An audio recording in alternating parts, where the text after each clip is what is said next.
hindi may iwasan na kalaon ng ganyan na hinibaan sa pagitan ng iba't ibang bansa na kung saan maaaring nakakatulog. So ayan, bakit kailangan bigyan ng pansin ang patuloy na pagdami ng armas? So kailangan natin ma-maintain na hindi dadami ang armas. Bakit? Kasi sa bawat bansa, lahat sila may armas, magiging delikado yung bawat bansa. So yung magiging focus nila is puro armas na lang. So palagay natin sa armas, malaking pera yung pwedeng magastos, tama ba? Eh kung yung ginagastos nila sa pagpapagawa ng armas, eh inaano nila sa pagpapatay ng paaralan, pagpapaayos ng tulay. So kailangan talaga bigyang pansin yung pagrami ng armas sa mga sa iba't ibang bansa. Especially doon sa may Estados Unidos at sa Undong Soviet. So pangalawa, Alma. Ito, ang mga kaunahing dahilan ng mga bansang makapangyarihan sa pagpaparami ng armas. So, may mga bansa na patuloy pa rin silang gumagawa ng mga superior na armas or sandata sa kadahilanan para maprotektahan nila ang kanilang bansa laban sa mga mananakaw at para maging mahusay sila pagdating na sa sigmaan. Ayun, salamat Alma. So ayun nga, pangunahing dahilan ng mga bansang makapangyarihan sa pagpaparami ng armas. So yung ibang bansa, ginagamit nila yung pagpaparami ng armas para pag maraming armas, para mas malaki yung tendency na pwede silang malakas yung loob nila na manakop sa ibang bansa kasi meron silang saktong kagamitan para sakupin yung isang lugar. For example, yung Pilipinas, di ba wala naman tayong mga armas na kapag may tumakot sa atin, parang walang mag-aano sa atin, walang haharang ba? Kumbaga, anytime pwede tayong sugudin ng iba't ibang bansa para sakupin. So yung Estados Unidos tsaka sa Unyong Soviet, sila yung dalawang bansa na pinakamaraming armas na nagawa. So yung dalawang bansang yun, naglaban sila nung inaunang panahon pa. So hanggang ngayon, medyo naliligtasan na yung mga pagpapagawa nila ng armas kasi meron silang ginawang mga iba't ibang batas dun sa bansa nila na bawal na yung paggawa ng ganito kasi kailangan maprotektahan yung mga tao or yung mga iba't ibang bansa na wala namang mga armas or sapat na armas para maprotektahan yung bansa nila. So, pangatlo, Joandaan. Ano ang mga kahalagahan ng mga pagsigat na mabawasan ang mag-armas? Dahil mahalaga yung pagbabawas ng armas, dahil mabawasan din yung pagbubuhan ng magiging maarsa. So, ayun, kapag yung kahalagahan ng pagsisikap na bawasan ng armas, napaka-importante ito sa isang bansa. Bakit? Kasi kapag nabawasan yung pagpapagawa ng armas, mas magiging secure na yung bawat tao kasi kunyari na lang yung nuclear bomb. Kapag pinasabog yun sa isang bansa, maaaring mamatay na lang yung isang tao or nasamaan or yung mismong bansa. So napaka-delikado talaga. So kailangan mabawasan yung pagpapagawa ng armas. Lalo na nga sa Estados Unidos at sa Undong Soviet. So ayun. Meron akong inihandang pagsusulit bago natin talakayin yung pinaka-lesson natin, yung Aralin 1. Magbibigay muna ako ng panimulang aralin para sa ating lesson. So ito yung yung panimulang gawain para sa ating pagsusulit. Sagutan nyo to ng 5 minuto lamang.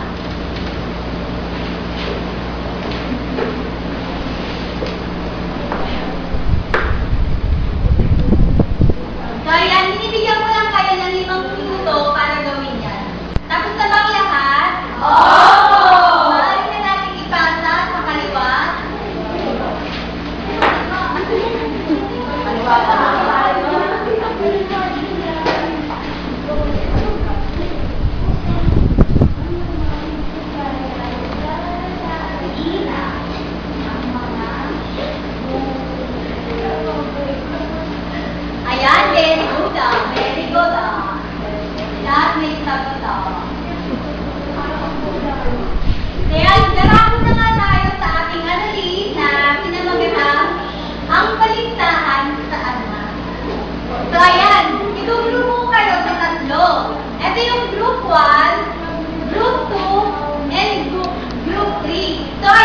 magbibigay ako ng topic sa inyo, then i-discuss nyo yun isa-isa. So mamaya, sa tulong ng grupo nyo, mangyayari yan, kayo yung mag-discuss ng pinaka-topic.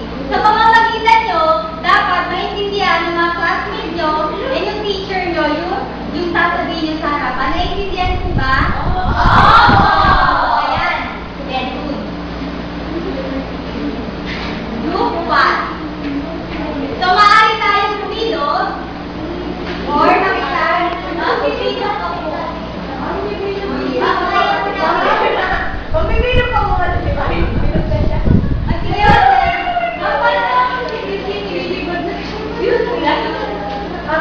Tapos na ba, class?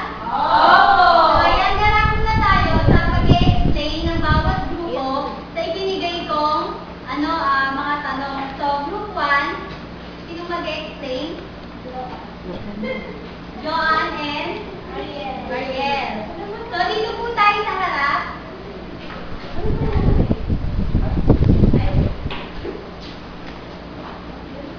Ang una pong katanungan, bakit kaya kailangan gawin ang pagpaparami ng armas? Kaya po kailangan pagpaparami ng armas, sa akin po palagay kasi yung pagpaparami ng armas, ibig sabihin po ng mas malakas. Di ba po yung salita ng sa ibang bansa, pag mas malakas ka, ibig sabihin marami ka po mga teknolohiya o marami kang mga armas na panlaban.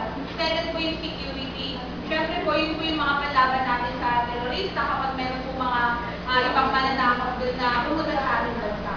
So, tama, number 2. Pangalawa, may mga benepisyo ka ang pagpapatangan sa pagpaparami ng armas. Sa tingin niyo, sa tingin niyo, kasi meron. Bukod sa makapangyarihan ng bansa, ang armas ay ginagamit bilang proteksyon laban sa mananakot ng kalaban. So, ang benefit niya, syempre, kung may mga tayuhan na sumugod sa inyo bansa, makakapagay. So, ayun, salamat group 1 sa inyong reaction, sagot sa aking katanungan. So, ano nga ba yung mga advantage ng pagpaparami ng armas? So, unang-una,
Okay. So, sige. Ayan. Yung tanong naman sa grouping, yung tanong naman sa grouping, ay, wait lang. Magbigay ng pula hindi sa magpapalisahan sa armas ng Estados Unidos at Uniong Soviet. Eh, napansin naman namin sa grouping, dahil nga doon sa palisahan na yun, nagkakaroon ng parang gumagastos yung dalawang bansa, yung Estados Unidos at saka yung Uniong Soviet, ng malaking pera din sa mga armas na gagamitin nila. So, ibig sabihin yung billion na sinagastos nila dun sa pagpapagawa ng mga armas, mga bomba, gano'n, hindi nila yung nagagamit sa hospital na lang, sa mga private hospital, sa edukasyon, yung nasa kakupan nila. So, ayun, salamat Tito. Yun nga, yun yung naging negative naman sa pagpapagawa nila ng mga armas. So, naging mas focus sila sa paggawa ng armas, saka mas maging powerful sa mga iba't ibang bansa. Hindi nila naisip na mas kailangan pa ng mga pondo para sa pag-aaral, sa mga pagpapagawa ng tulay, or sa mga iba't ibang kailangan pa ng nila na nasasakupan. So, nag-focus sila mismo doon sa armas na hindi naman talaga kailangan ng isang bansa. Naiintindihan po ba? Oo! Salamat. So, yung naman, yan. Yung tanong naman sa amin, paano nagbalita sa larangang pangkalawakan ng dalawang Union Soviet? So, yung ginawa na Estados Unidos, yung Sputnik. Itong Sputnik na to, ito yung kauna-unahang sasakyang pangkalawakan. Tapos ito yung nilimot niya yung buong daigdig. Ito yung sa nuclear bomb. Ginamit siya ng US na nasa North America. Ito yung sinasabi nila na na sekretong armas ng United States o yung Estados Unidos. Kaya yung mga bansa nakapaligid sa kanila, hindi sila gano'n hindi malakas loob nila para labanan yung US.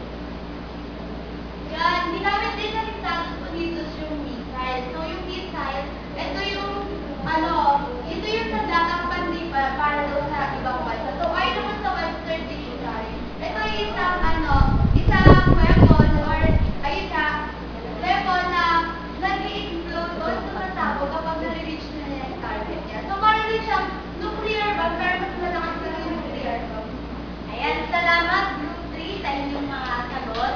So, i-clear ko lang yung missile, saka nuclear bomb, Sputnik. Yung Sputnik, ito yung kauna-unahang ginawa ng Uniong Soviet.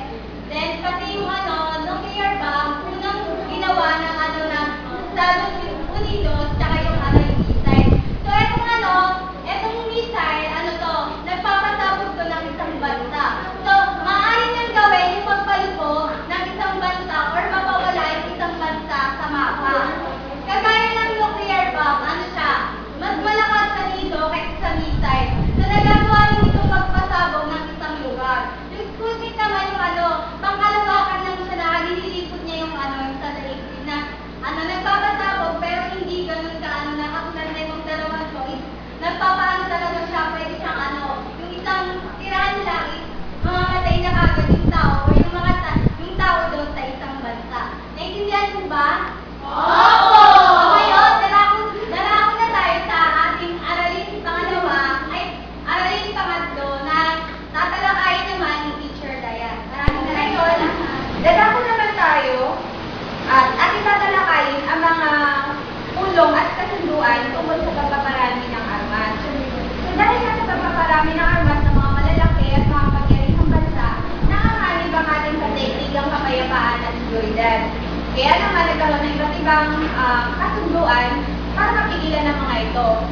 Ngayon, ano nga ba mga kasunduan ito? Group 1?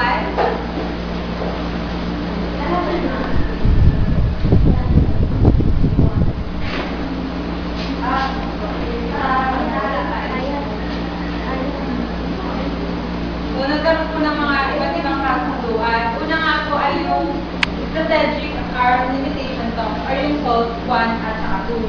So yung Estados Unidos at yung Unyong Soviet, nagkaroon sila ng kasunduan. Tapos yung pag-uusap na ito ay nagbunga matapos ng 4 na taong negosasyon ng yun nga yung SALT or yung Strategic Arms Limitation Talks. SALT 1. Yun yung napagkasunduan nila. Tapos ito yung pinamunuan nila Richard Nixon ng USA at yung Leonid Brezhnev ng USSR noong 1972. Nung nakaraang 5 taon din, pinirmahan din ang SALT 2 naman noong 1979 ni Pangulong Jimmy Carter at Brezhnev. Tapos, ngunit pagkatapos ng ilang buwan, lumala yung kanilang relasyon ng pasukin ng Ulong Soviet, yung Afghanistan. Okay, maraming salamat. Yun yung layunin ng 2001 ASCO or Strategic Arms Limitation Talk. Gusto maaaring ba ibahagi sa klase ang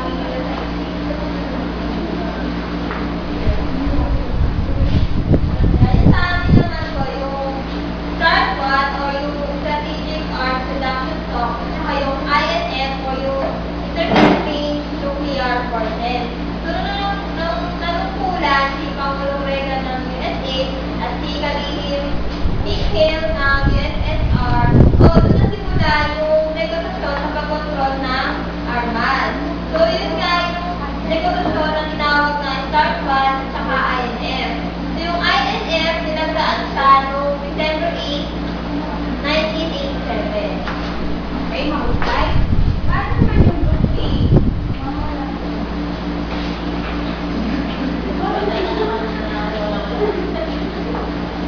A?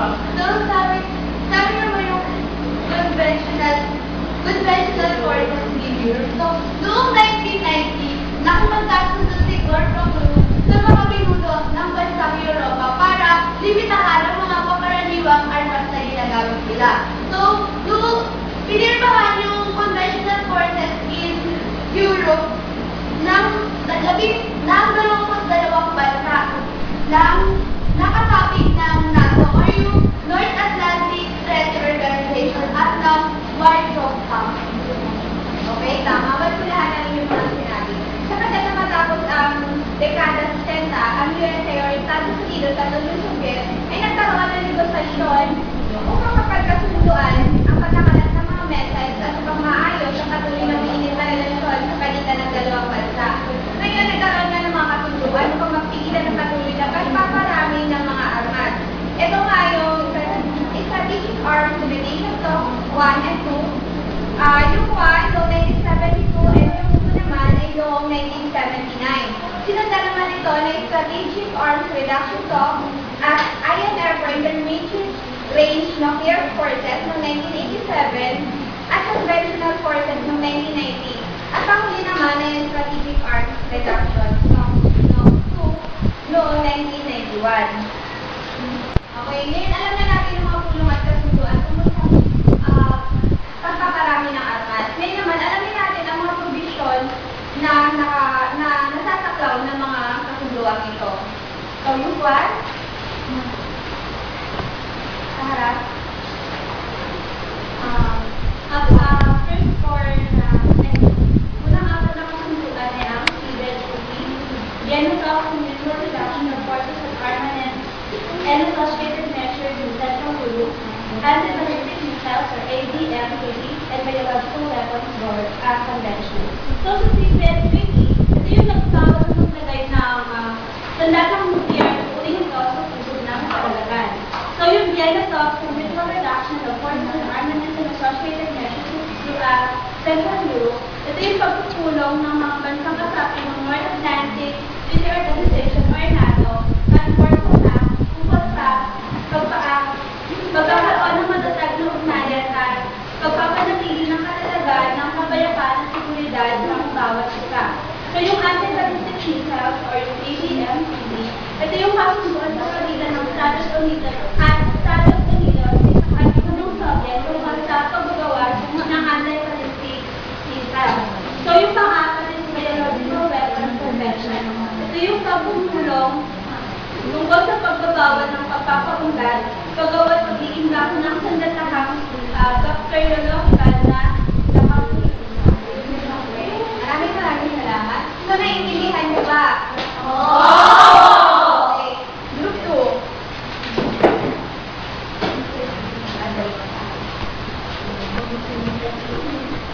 So, ito, hindi pa pangkasunod nila is ang starting dito sa mga treaty on the non-proliferation of nuclear weapons. Sa Antarctic Treaty, ito yung nagsasad na dapat daw na maging malaya sa sandatang nuclear yung Antarctica. Tapos yung sa Treaty on the non-proliferation of nuclear weapons, ito yung naman yung pagbabawal na pagsubok ng sandatang nuclear na kalawakan, naragatan at saka sunod pa po.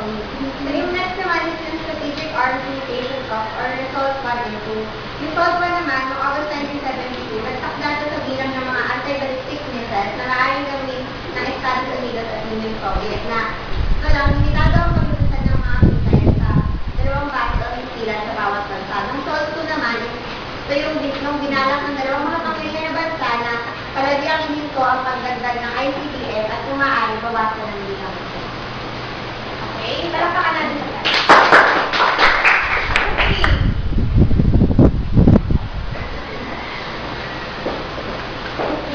Pag yun sa provision namin mo yun sa yung sa MAD or Mutual Assured Destruction.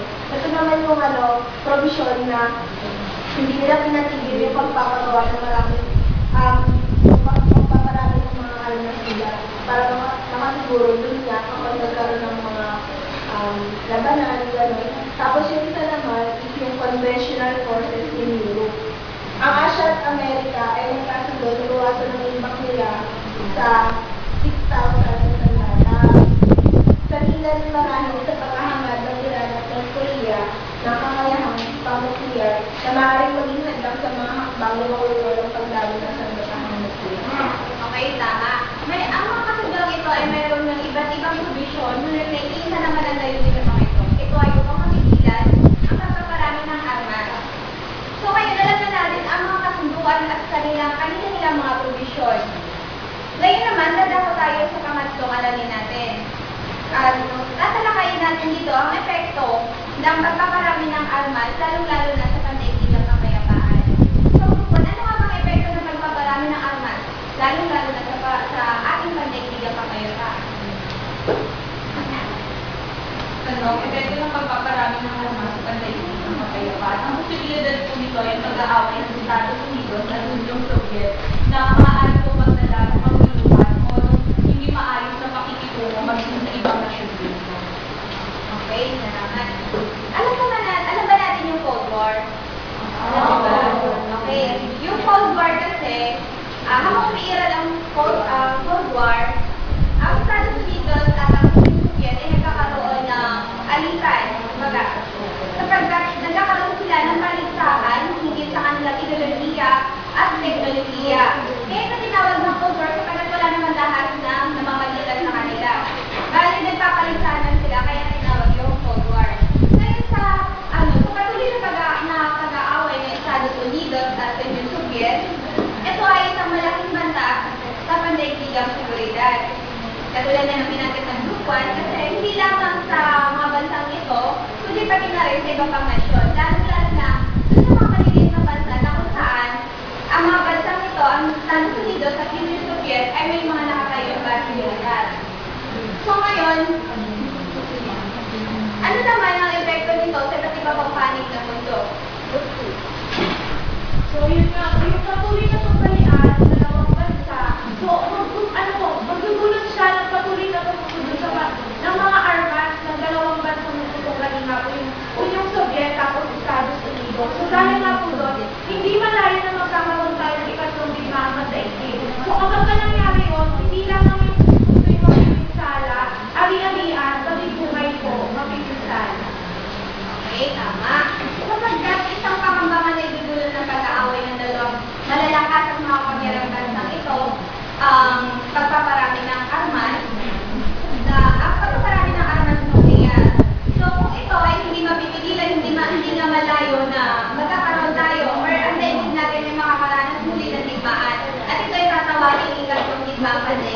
Kung ngayon kung mangyayari ang digmaan ito, ay katong digmaan COVID-19, ang lahat ng nilalang sa mundo ay hindi na makakaligtas. Bakit? Sapagkat sa isang pindot lamang ng mga message, mabubura na sa mapa ang tinatatag ito. So, ngayon, bigyan naman natin ng pansin ang mga formula inilalaan ng mga bansa para sa mga kagamitang pandigma kaya sa mga pangangailangan ng tao. Okay?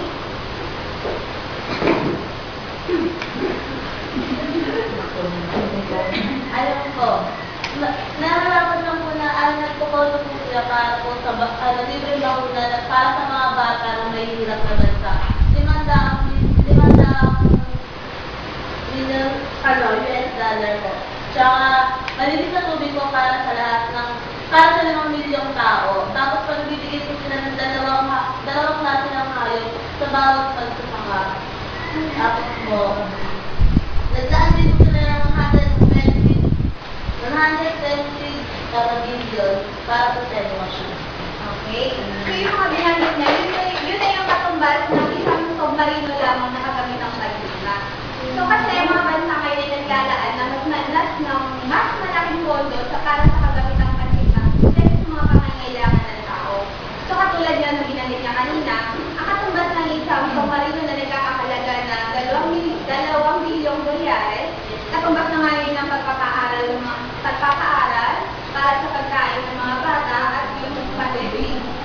So ngayon nakakalungkot na isipin naman sa marami ng mga bansa na mas pinakahalagahan nila yung makakagamit ang pandigma kaysa sa mga pagkain, tirahan at edukasyon ng mga mamamayan.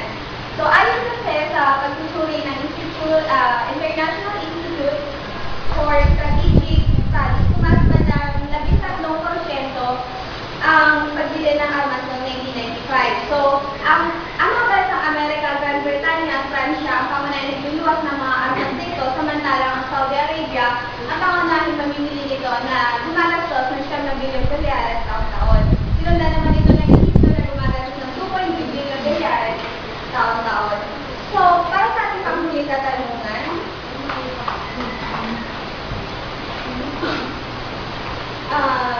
ano sa palagay mo ang layunin ng dalawang bansang ito sa pagtatayo ng base militar sa iba't ibang bahagi ng Asia?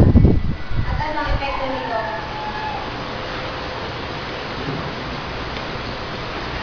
So yun po, sa Estados Unidos po sa kapag may base militar po sila, nagkakaroon po sila ng suporta galing sa maliliit na bansa. Sa pinakabalsunod, sa mga maliliit na bansa, nagkakaroon sila ng proteksyon galing doon sa Estados Unidos o sa Union Soviet. Okay? Tama yung sinabi mo. Habang tumataas ang tendensya ng digmaan sa gitna sila, actually malaki din yung bentahan ng armas. So sa buong daigdig, lumalaki ang kalakalan ng armas. Noong 1995, umabot na sa 36.9 bilyong dolyar at noong 1996 ay 39.6 bilyong dolyar naman. So, mga nag-aaral, naintindihan niyo ba ang ating salamat ngayon sa araw na ito?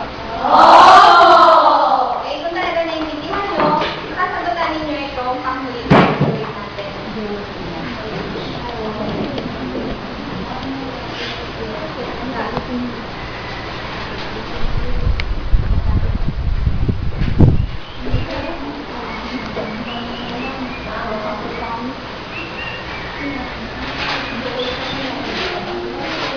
Okay, tapos na ba? Oo. So, ipasa na natin. Nakahanap ako pangalan.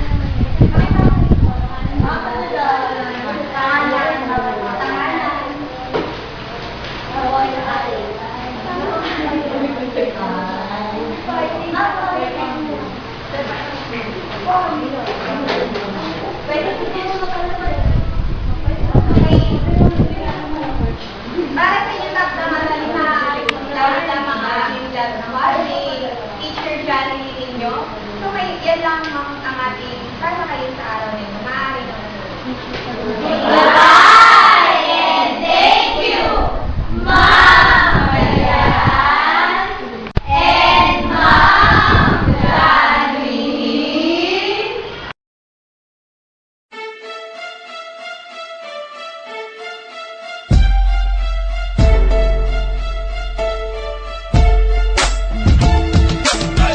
This beat is produced by Pendy701.